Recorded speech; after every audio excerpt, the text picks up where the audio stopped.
And that's for the piggies in every US city thinking a seat in the back row is Porsche because of European history. They miss seeing the monocle though, so I be in the front row on days I'm making dough. All alone, in the zone, on the phone, until the trailers go off the screen, along with all those production companies that never did a thing for me. Maggie Gyllenhaal needs to stick to acting with her little supporting role in those tacky Avengers flicks than ever get behind the camera again.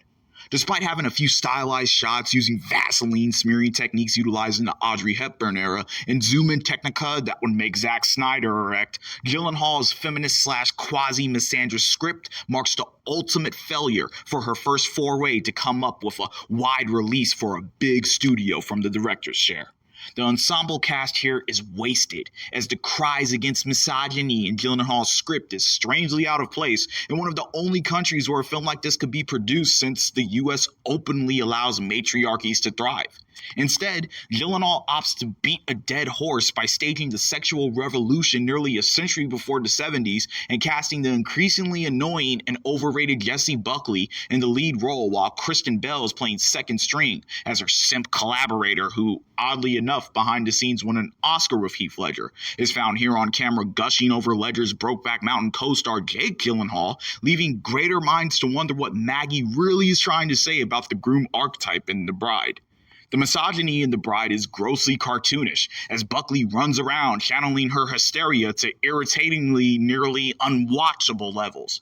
She's literally a walking red flag in a film that rips TradCons a new one, as Gyllenhaal and company flip the middle finger to audience members who might have come to the flicks for an ecclesiastical dinner date.